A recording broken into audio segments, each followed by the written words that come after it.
नमस्कार बच्चों। अब अगले टॉपिक पे चलते हैं हम अवकलन के अनुप्रयोग यानी एप्लीकेशन ऑफ डेरिवेटिव्स। यानी जो हम डेरिवेटिव्स निकालते हैं, अवकलन निकालते हैं जिन फलनों का, उनका क्या क्या प्रयोग हम करते हैं और उनके प्रयोग से दूसरे प्रश्न कैसे हल करते हैं ये देखेंगे। आपके बुक में जो पहला अनुप्रयोग है वो दर परिवर्तन का है, यानी rate of change of quantities है। पर इस साल के लिए ये सिलेबस हटा दिया गया है, इस साल के लिए सिलेबस में नहीं है ये, तो मैं इसे अभी नहीं करा रही हूँ। बाद में अगर टाइम बचेगा तो मैं इसी चैनल पर ये वीडियो अपलोड कर दूँगी और आप अपना कंपटीशन पॉइंट ऑफ व्यू से इसको तैयार कर सकते हैं। तो अब मैं अगले टॉपिक पे चलूँगी। जो अगला टॉपिक है वो है इंक्रीजिंग और डिक्रीजिंग फंक्शन, यानी कि वृद्धिमान व ह्रासमान फलन।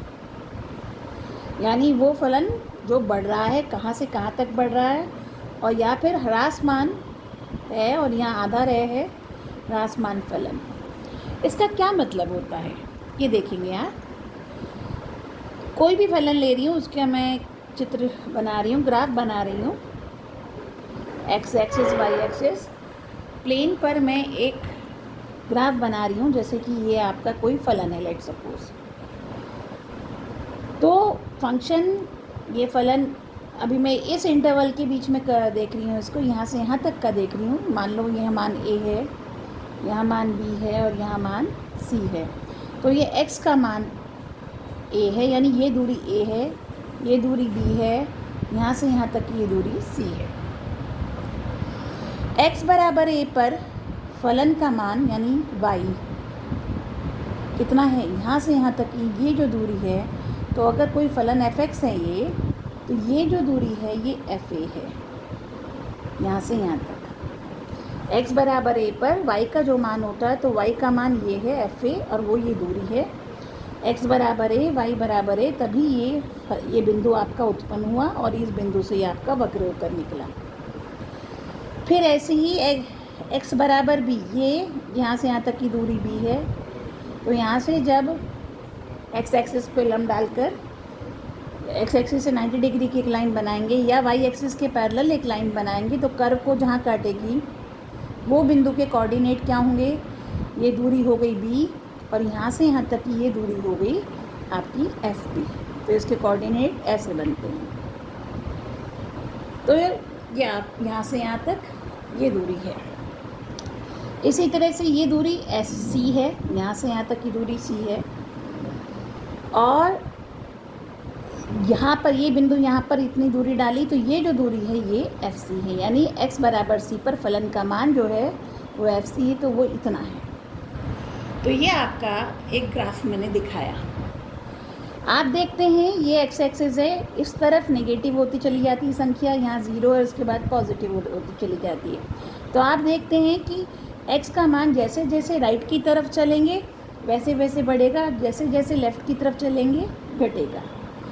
तो यहाँ एक्स बराबर ए से शुरू करते हैं, क्योंकि अगर हमने इंटरवल ए भी लिया है, बस ए से बी के बीच में हमें देखना है फलन का क्या स्थिति है ए से सी के बीच में। तो ए से बी तक आप देख रहे हैं कि ये बिंदु अगर मैं पकड़ती हूँ, ए से बड़ा वाला बिंदु, और यहाँ पर स्थिति देखती हूँ, फिर इसके बाद ये बिंदु पकड़ती हूँ, ये देखती हूँ, तो आप यहाँ देखेंगे कि जब x का मान a से बढ़ गया तो y का मान a पर ये था और नेक्स्ट मान जो बढ़ने पर मान यहाँ आया, तो यानी y भी बढ़ गया। तो जब x बढ़ा तो y भी बढ़ा, और आगे चलेंगे, जब x और बढ़ा y और बढ़ा, फिर x और बढ़ा, फिर y और बढ़ा, और जब x एक b तक गया तो y और बढ़ गया। तो यहाँ से यहाँ तक, जब अगर यहाँ से यहाँ तक आप देख रहे हैं कि कोई भी दो बिंदु ले लें, x1 और x2 ले लें, और x1 अगर x2 से बड़ा है तो आप देखेंगे यहाँ से यहाँ तक fx1 भी अगर fx2 से बड़ा हो रहा है, तो इस तरह के फलन को हम वृद्धिमान फलन कहेंगे। यानी जब x का मान दो x के मान को कंपेयर कर रहे हैं, जब x1 x2 a और b के बीच में या a और c के बीच में हमने कोई दो संख्याएं देखी कि जब x1 x2 से बड़ा है तो f(x1) का मान भी, अब अगर f(x2) से बड़ा है तो फंक्शन क्या हो गया आपका, इंक्रीजिंग हो गया। और ये स्थिति कहाँ से कहाँ तक रही, a से b तक रही। तो जब x1 x2 का मान कहाँ होगा, a और b तक होगा, तो यहाँ पर आपका देख रहे हैं फलन इंक्रीजिंग है। इसी तरह से अब b से c के बीच में अगर हम बात करें तो b पर मान फलन का ये था, b से बड़ी कोई संख्या, मान लीजिए हमने b + h ले ली, तो अब b x का मान तो b से बढ़ गया, लेकिन जब यहाँ देखेंगे तो इस बिंदु पर b + h पर y का मान इतना है जो कि b से छोटा है। तो जब x1, दो संख्या x1 x2 से बड़ा है लेकिन उनका मान उल्टा हो रहा है, यानी f(x1) > f(x2), तब इस तरह का फंक्शन क्या होता है, डिक्रीजिंग फंक्शन होता है। और इसे हिंदी में हम ह्रासमान फलन कहते हैं।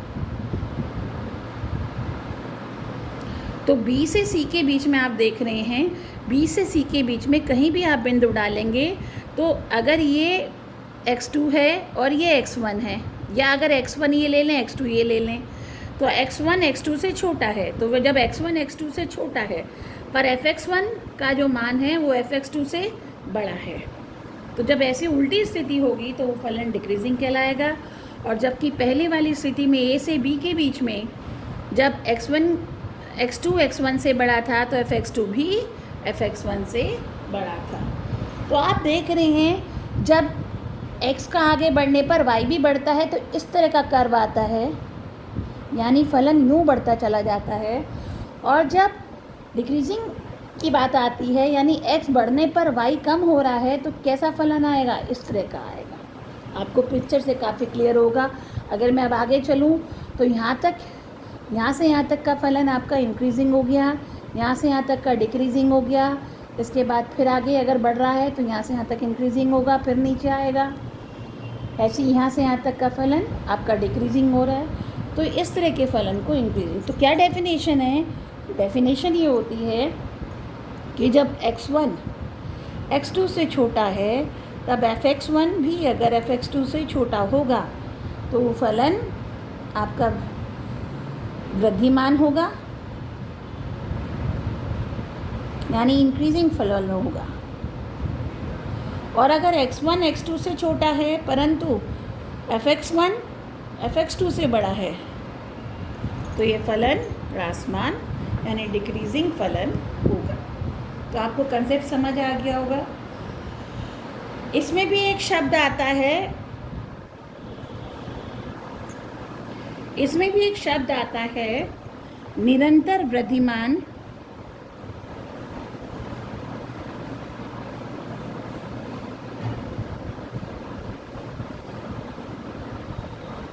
या सिर्फ वृद्धिमान, यानी स्ट्रिक्टली इंक्रीजिंग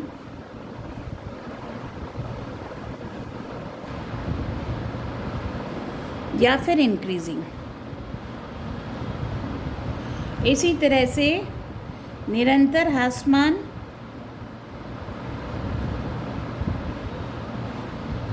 या सिर्फ ह्रासमान, यानी डिक्रीजिंग, स्ट्रिक्टली डिक्रीजिंग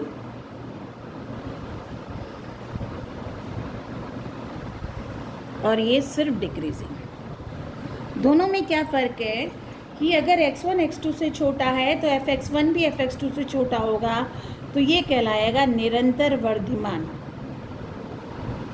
निरंतर वर्धमान या स्ट्रिक्टली इंक्रीजिंग। और ये वाली स्थिति में ये होगा स्ट्रिक्टली डिक्रीजिंग या निरंतर ह्रासमान। लेकिन यदि स्थिति इक्वल वाली भी आती है, यानी अगर x1 x2 से छोटा है तो f(x1) छोटा है या बराबर है f(x2) के, तो इस स्थिति को वृद्धिमान कहा जाएगा, स्ट्रिक्टली या निरंतर वृद्धिमान नहीं कहा जाएगा। निरंतर वृद्धिमान का मतलब होता है यहाँ से यहाँ तक ये बढ़ रहा है, जब x1 बढ़ रहा है तो y1 भी बढ़ रहा है, यहाँ पर कुछ थोड़े से पॉइंट्स के लिए ये बराबर हो गया, मान लीजिए एक कर्व मैं ऐसे ले लेती हूँ, तो यहाँ से यहाँ तक ये बढ़ा, यहाँ से यहाँ तक दोनों बराबर रहे, यानी x का मान बढ़ता रहा। यहाँ जो मान x का था वही, हाँ, जो मान इस x1 पर था यहाँ पर वही मान x2 पर है, वही मान x3 पर। तो इनके लिए हालांकि x1, x2, x3 का मान, x2 का मान x3 से, x1 से ज़्यादा है, x3 का मान x2 से ज़्यादा है, लेकिन इन सब पे फलन का मान समान है। तो ये बराबर है पर नीचे नहीं गिर रहे हैं, कम नहीं हो रहा है। तो यहाँ से यहाँ तक की स्थिति को हम वृद्धिमान कहेंगे, लेकिन यहाँ से यहाँ तक की स्थिति को हम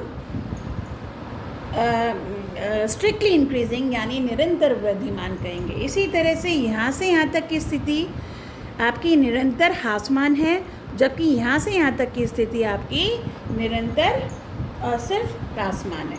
तो ह्रासमान के लिए क्या होगा, जैसे वृद्धिमान के लिए क्या है कि fx2 ग्रेटर देन fx1 है, स्ट्रिक्टली ये greater than fx1 is less than fx2 है। अगर ये स्थिति है तो यहाँ सिर्फ लेस देन है, बराबर का निशान नहीं है।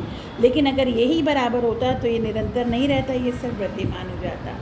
यही स्थिति ह्रासमान के लिए है कि अगर x1 x2 से छोटा है फिर भी fx1 अगर fx2 से बड़ा है तो वो स्ट्रिक्टली निरंतर ह्रासमान या स्ट्रिक्टली डिक्रीजिंग। और अगर ये बराबर वाली स्थिति भी हो जाती कि बड़ा हो या बराबर हो, तब ये सिर्फ ह्रासमान फलन माना जाएगा। दोनों में आपको मतलब समझ आ गया। तो कंसेप्चुअल तो ये है। तो अब सवाल ये आता है, तो आप इस तरह से भी आप फलन को सिद्ध कर सकते हो। अब क्वेश्चन ये आता है कि इसमें आपका अवकलन का क्या प्रयोग हुआ, अवकलन का क्या रोल है इसमें, वो आप देखेंगे। फिर से देखिए, अब आपको क्लियर हो गया होगा। ये आपका एक फलन है, यहाँ से यहाँ तक ये फलन बढ़ रहा है, यहाँ से यहाँ तक ये फलन घट रहा है। समझ आपको मैंने आ ही गया होगा, अभी मैंने बता ही दिया था। यहाँ से यहाँ तक x का मान बढ़ रहा है जबकि y का मान घट रहा है। फिर यहाँ से यहाँ तक x का मान बढ़ने पर भी y का मान बढ़ रहा है। यहाँ से यहाँ तक फिर घटा और यहाँ से आगे फिर बढ़ा। तो इन स्थितियों में देखें कि क्या खास चीज़ आप देखेंगे कि यहाँ से यहाँ तक जब ये डिक्रीजिंग हो रहा है, किसी भी बिंदु पर अगर आप टेंजेंट खींच दें यानी स्पर्श रेखा खींच दें, तो वो स्पर्श रेखा x एक्सिस से जब भी कोण बनाएगा वो 90 से ज़्यादा होगा। तो जो भी कोण अगर 90 से ज़्यादा होगा तो जो tan थीटा का मान है वो क्या होगा, निगेटिव होगा। और tan थीटा क्या होता है, टेंजेंट का स्लोप होता है यानी प्रवणता होती है। और इसी को ही हम किससे दिखाते हैं, dy/dx से दिखाते हैं। तो कहने का मतलब जब dy/dx निगेटिव आएगा, जिन जिन बिंदुओं की बात कर रहे हैं, मान लीजिए ये x1 था, ये a था, ये b था यहाँ से, तो a से b के बीच में आप हमेशा पाएंगे कि जो भी फलन है आपका, अगर उसको आप dy/dx लेते हैं तो a से b के बीच में जिन भी बिंदुओं पर आप dy/dx निकालेंगे निश्चित तौर पे वो क्या आएगा, निगेटिव आएगा। इसका मतलब यहाँ से यहाँ तक फलन क्या होगा, आपका ह्रासमान फलन। और फिर यहाँ से यहाँ तक में आप देख रहे हैं ये इंक्रीजिंग फंक्शन है। किसी भी पॉइंट पर अगर हम टेंजेंट ड्रॉ कर देते हैं किसी भी पॉइंट पर, तो वो जो x एक्सिस से एंगल बनाती हैं वो एंगल क्या होगा, 90 से छोटा होगा। तब tan थीटा का मान क्या होगा, धनात्मक होगा, यानी dy/dx। तो एक तरीका तो वो है फलन निरंतर ह्रासमान या निरंतर वृद्धिमान या ह्रासमान है, जो मैंने अभी पिछले वाले पेज पर बताया था वो कंडीशन। लेकिन अनुप्रयोग कैसे होगा कि आपका fx आपको जो दिया होगा आप उसका फर्स्ट डेरिवेटिव निकालेंगे और देखेंगे कि फर्स्ट डेरिवेटिव जिन भी बिंदुओं के लिए 0 से बड़ा है तो उस अंतराल में या उन बिंदुओं के लिए पर फलन क्या है, इंक्रीजिंग है। और एफ डैश एक्स जब नेगेटिव आ रहा है उन बिंदुओं के लिए फलन आपका डिक्रीजिंग है या स्ट्रिक्टली डिक्रीजिंग है। तो आप कुछ क्वेश्चन देखेंगे, आपको बहुत अच्छे से समझ आ जाएगा। जैसे कि एक मैं सिंपल सा क्वेश्चन ले लेती हूँ।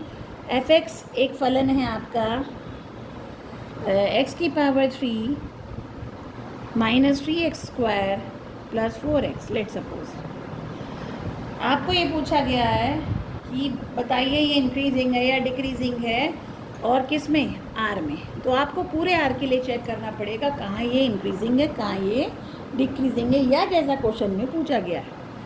तो एफ डैश एक्स आप निकालेंगे तो एफ डैश एक्स हो गया 3x² माइनस 6x प्लस 4।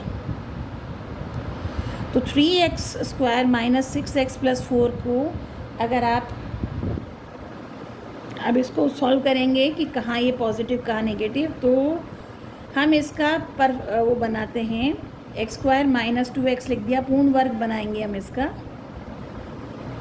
हम क्या कर रहे हैं, x² माइनस 2x अपनी तरफ से प्लस 1 माइनस 1 डाला ताकि ये x का पूर्ण वर्ग बन जाए। तो ये हो जाएगा x माइनस 1 का वर्ग माइनस 1 प्लस 4, ये हो गया 3x माइनस 1 का वर्ग माइनस 3 प्लस 4, तो ये हो गया 3x माइनस 1 का वर्ग प्लस 1। x कोई भी रियल नंबर हो तो x माइनस 1 भी कोई ना कोई रियल नंबर होगा, और जैसे ही x माइनस 1 का वर्ग होगा वो रियल नंबर हर हालत में 0 से बड़ा होगा या हद से अधिक 0 होगा, क्योंकि वर्ग किसी भी वास्तविक संख्या का वर्ग कभी भी नेगेटिव नहीं हो सकता। तो इसलिए x माइनस 1 का वर्ग जो होगा वो क्या होगा, 0 से बड़ा होगा। ठीक है, और 3 से अगर हम गुणा करते हैं इसे तो 3 इंटू एक्स माइनस 1 का वर्ग 0 होगा या 0 से बड़ा होगा, और जैसे ही इसमें हम 1 ऐड करेंगे ये हर हालत में सिर्फ 0 से बड़ा होगा, बराबर भी नहीं होगा, क्योंकि ये सबसे कम मान में इसका 0 आ सकता है, 0 से नीचे नहीं हो सकता। और जब 0 में सबसे कम मान में अगर 1 जुड़ेगा तो सबसे, अब इस पूरे फलन का सबसे कम मान जो होगा वो 1 होगा। तो निश्चित तौर पे ये फलन 1 से बड़ा होगा या 1 होगा हद से अधिक। इसका मतलब 0 नहीं होगा और नेगेटिव भी नहीं होगा। तो ये फलन हमेशा क्या हो गया, ये एफ डैश एक्स क्या हो गया, 0 से बड़ा। जब एफ डैश एक्स 0 से बड़ा हो गया किसके लिए, प्रत्येक रियल नंबर के लिए, प्रत्येक वास्तविक संख्या के लिए, तो आप देख पाएंगे इसका मध्य फलन निरंतर वृद्धिमान यानी स्ट्रिक्टली इंक्रीजिंग है। किसके लिए, हर एक वास्तविक संख्या के लिए। तो इस तरह से आप क्वेश्चंस करेंगे। अभी और क्वेश्चंस मैं बताती हूँ, आप सारे एग्जांपल्स कर लीजिएगा। मैं क्वेश्चन नंबर 1 आप आराम से कर लेंगे 6.2 का सेकंड क्वेश्चन मैं आपको बताती हूँ। सारे क्वेश्चन नहीं बताऊँगी यहाँ पर, कुछ खास क्वेश्चन बता देती हूँ, और बाकी सारे क्वेश्चंस को मैं PDF फॉर्म में सॉल्व करके आपको भेजूँगी। तो प्रश्न नंबर 2 को ध्यान से देखिए। f(x) है आपका e की पावर 2x, और इस फलन का जो डोमेन है वो है r रियल नंबर, यानी x का जो मान लिया जाएगा वो कोई भी वास्तविक संख्या हो सकती है। आपको ये बताना है r में ये कहाँ इंक्रीजिंग है कहाँ डिक्रीजिंग है, या इसके बारे में आपको बताना है। तो एफ डैश एक्स अगर आप उठाएंगे तो ये हो जाएगा 2e की पावर 2x। अब e की पावर x का कोई भी फलन हम जानते हैं हमेशा 0 से बड़ा होता है, तो e की पावर 2x भी क्या होगा, 0 से बड़ा होगा, चाहे x का कोई भी मान आए हो, यानी for all x belongs to r। तो जब ये 0 से बड़ा होगा तो 2 इंटू e की पावर 2x भी 0 से बड़ा होगा। याद रखिए चरघातांक की सीरीज़ जो होती हैं, मैं फिर एक बार आपको बता देती हूँ, अगर इसका एक्सपेंशन करें चरघातांक की सीरीज़ का तो इसका एक्सपेंशन होता है, कुछ साल पहले ही एक पूरा चैप्टर हुआ करता था आपके सिलेबस में यूपी बोर्ड में, लेकिन अभी ये सिलेबस हटा दिया है, लेकिन इसकी ज़्यादा ज़रूरत भी नहीं है। सिर्फ आपको ये याद रखना है कि इसका सीरीज़ का एक्सपेंशन याद कर लीजिए, क्योंकि ये कई क्वेश्चंस में काम आता है। तो इसको कैसे याद रखेंगे, e की power x equal to 1 plus x upon factorial 1, x की पावर 2 अपॉन फैक्टोरियल 2, एक्स की power 3 upon factorial 3 and so on and it goes to infinity, अनंत तक ये पहुँच जाते हैं। तो ये e की पावर x का एक्सपेंशन है, हमेशा याद रखिए। तो x का मान अगर ज़ीरो हो या नेगेटिव हो, कुछ भी हो, किसी भी स्थिति में ये जो है आपका ज़ीरो भी नहीं होता और ज़ीरो से नीचे भी नहीं होता। इसका मान हमेशा 1 से बड़ा होता है और 0 से बड़ा होता है। तो इस तरह से आप कह सकते हैं कि नेगेटिव तो कभी भी नहीं होता। तो जब ये नेगेटिव नहीं होता तो इसलिए ये पॉजिटिव 0 से बड़ा होता है, और इसका लेफ्ट डैश एक्स क्या हो गया, 0 से बड़ा हो गया, चाहे एक्स का कोई भी मान हो। अतः ये फलन क्या हो गया, स्ट्रिक्टली इंक्रीजिंग, यानी कि निरंतर वृद्धिमान। तो ये आपका, अब प्रश्न नंबर 3 को देखेंगे और अच्छे से समझ आएगा। फलन दे रखा है आपका साइन एक्स। जैसे लास्ट ईयर आपने शायद साइन एक्स का अगर वो पढ़ा था ग्राफ, तो ये अगर 0 है, ये π/2 है, ये पाई है, ये 3π/2, ये 2π, और ऐसे ही आगे बनते चले जाएंगे। तो इस पीरियड में ये एक्स पाई का मान 1 है, तो सबसे ऊपर 1 हुआ, पाई पे 0 हो गया। यहाँ अगर -1 है, 3π/2 पे मान -1 आता है, और ये तो इस तरह से एक साइकिल पूरी होती है। इसी तरह से ये आगे बढ़ता यूँ ही चला जाता है, ऐसे ही ये पीछे बढ़ता चला जाता है। तो ये साइन एक्स का फलन होता है। और अब आपको कहते हैं कि बताना है 0 से π/2 के बीच में ये स्ट्रिक्टली इंक्रीजिंग है, और π/2 से पाई के बीच में ये स्ट्रिक्टली डिक्रीजिंग है, ये दर्शाना है। तो पिक्चर से आपको क्लियर हो रहा है, लेकिन इसे दिखाना हमें बिना पिक्चर बनाए।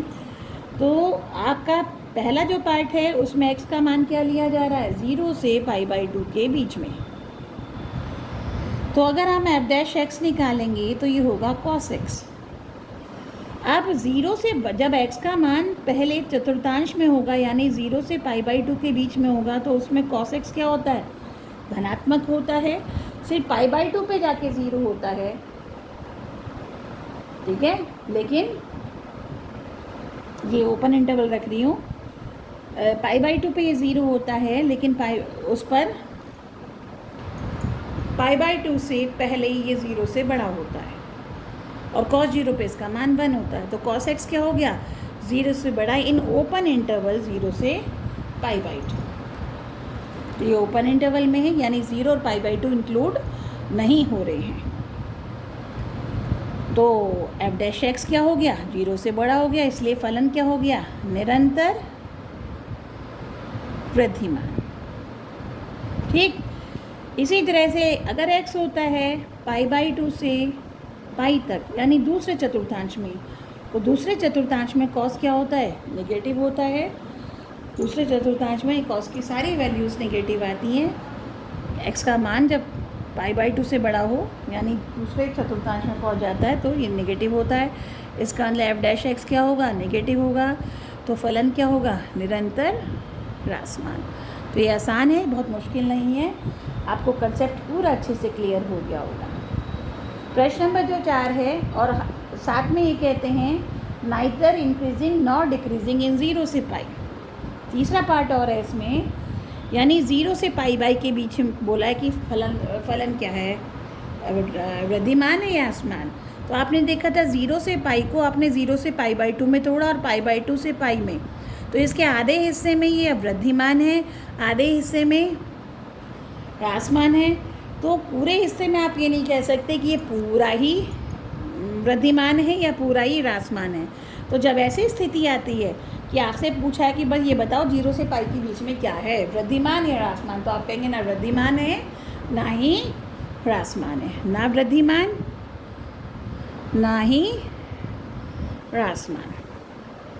क्योंकि आप वृद्धिमान या ह्रासमान या निरंतर वृद्धिमान या निरंतर ह्रासमान तब कहोगे जब वो उस पूरे इंटरवल में वृद्धिमान हो तो वृद्धिमान कहेंगे, उस पूरे इंटरवल में ह्रासमान हो तो ह्रासमान कहेंगे। लेकिन जब ऐसी स्थिति आएगी तो आप कहेंगे ना तो वो वृद्धिमान है ना ही वो ह्रासमान है, ना वो इंक्रीजिंग है ना वो डिक्रीजिंग है। तो इस तरह के क्वेश्चन आप करेंगे।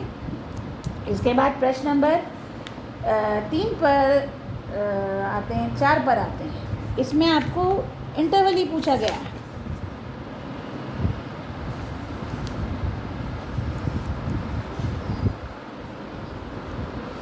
इसमें क्वेश्चन नंबर 4 में आपको फलन दिया है f(x) बराबर 2x² माइनस 3x। कहते हैं किस अंतराल में, सीधी सी बात है, इसका जो डोमेन है वो वास्तविक संख्याओं का समुच्चय है, यानी x का क्या क्या मान लिया जाएगा, आपका कोई भी वास्तविक संख्या। तो आपसे पूछा किस अंतराल में ये स्ट्रिक्टली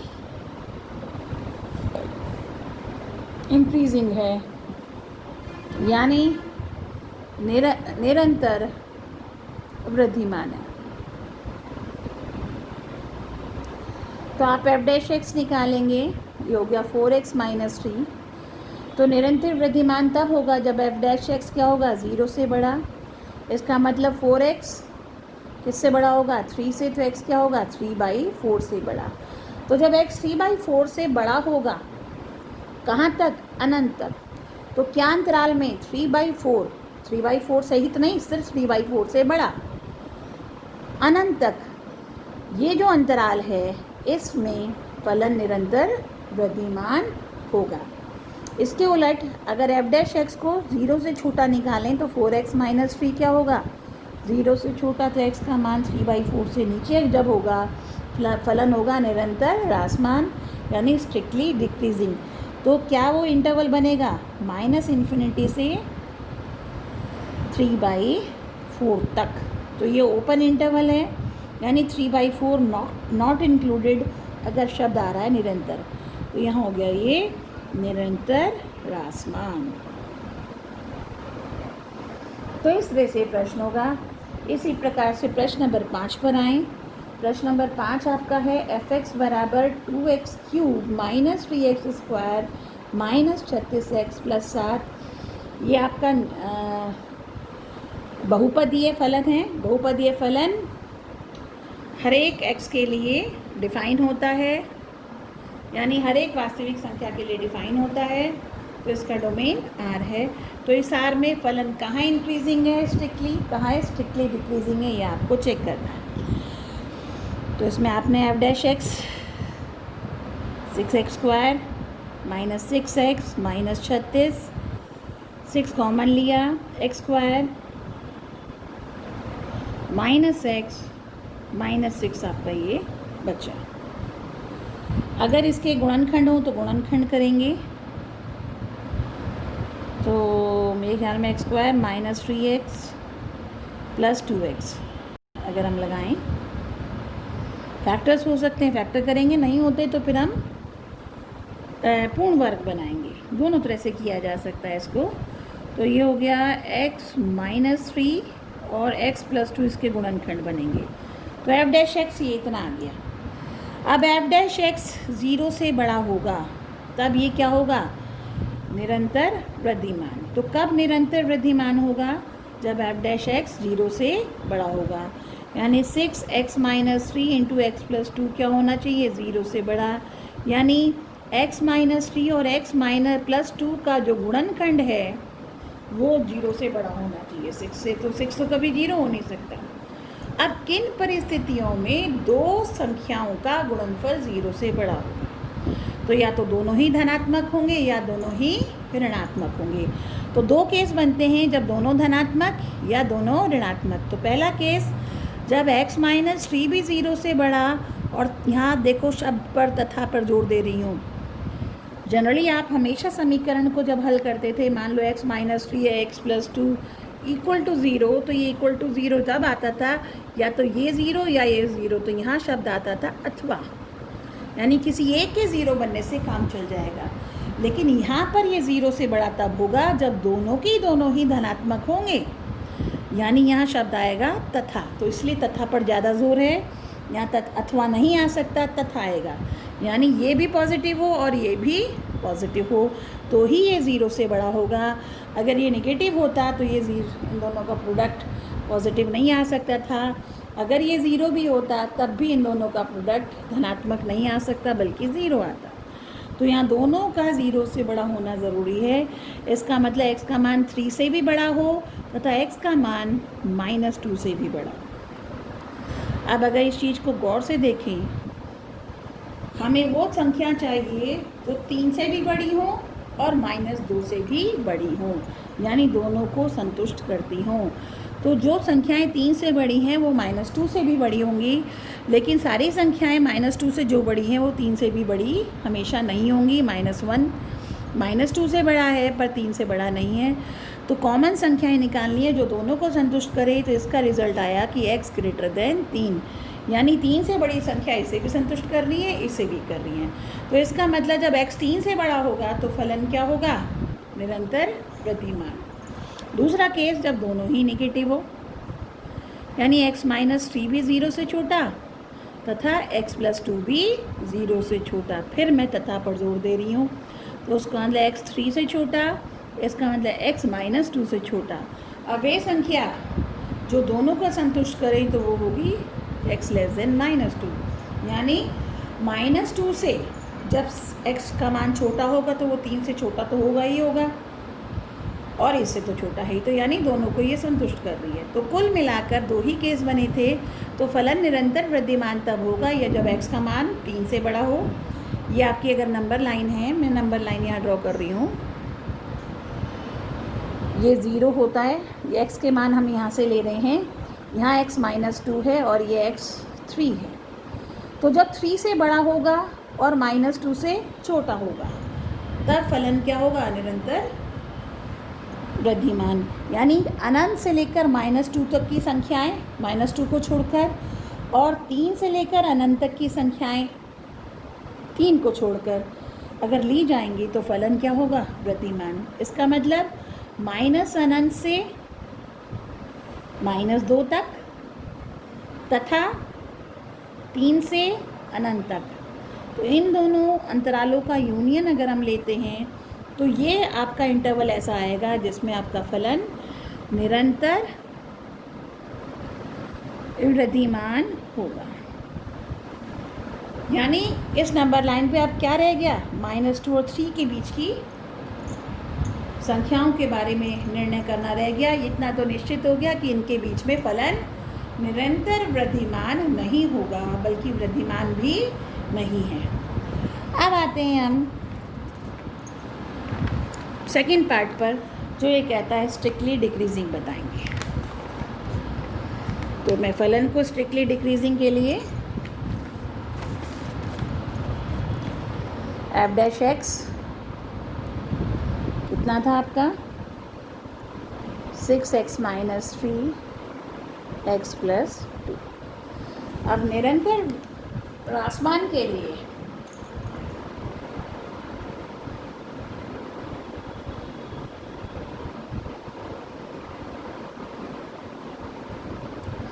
f' क्या होना चाहिए? 0 से छोटा।